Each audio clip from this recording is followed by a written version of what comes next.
പ്രിയപ്പെട്ടവരെ, ഷാഫിയാണ്. അപ്പം നാളെയാണ് നമ്മുടെ സത്യപ്രതിജ്ഞ. ഞാൻ ഇന്ന് വൈകിട്ട് പോവാണ് ഡൽഹിയിലേക്ക്. നാളെ വൈകിട്ട് 4 മണിക്കും 5 മണിക്കും ഇടയിലായിരിക്കും കേരളത്തിലെ MP-മാരുടെ സത്യപ്രതിജ്ഞ എന്നാണ് മനസ്സിലാക്കുന്നത്.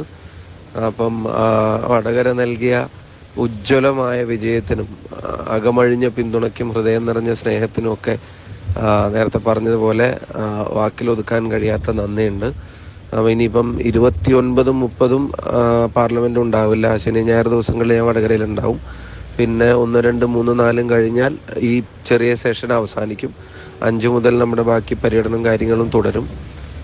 അപ്പം വന്നിട്ട് എല്ലാവരും കാണാം. നേരിട്ടുള്ള അറിയിപ്പായിട്ട് എല്ലാവരും കണക്കാക്കുക. പോയിട്ട് വരാം. എല്ലാവരോടും ഒരിക്കൽ കൂടി ഹൃദയം നിറഞ്ഞ സ്നേഹാഭിവാദ്യങ്ങൾ അറിയിക്കുകയാണ്. എല്ലാവരുടെയും പ്രാർത്ഥന തുടർന്നുണ്ടാവണം. MP ഓഫീസിൻ്റെ പണി തുടങ്ങിയിട്ടുണ്ട്.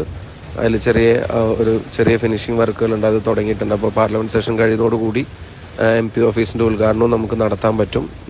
പിന്നെ കൂടുതൽ കാര്യങ്ങളും കമ്മ്യൂണിക്കേഷൻ പോയിന്റും സ്റ്റാഫും കാര്യങ്ങളൊക്കെ നമ്മൾ പെട്ടെന്ന് തന്നെ തീരുമാനിക്കും. അപ്പം കാര്യങ്ങൾ മുന്നോട്ട് പോട്ടെ. ബാക്കി ഞാൻ വഴിയെ അറിയിച്ചോളാം. Okay, thank you.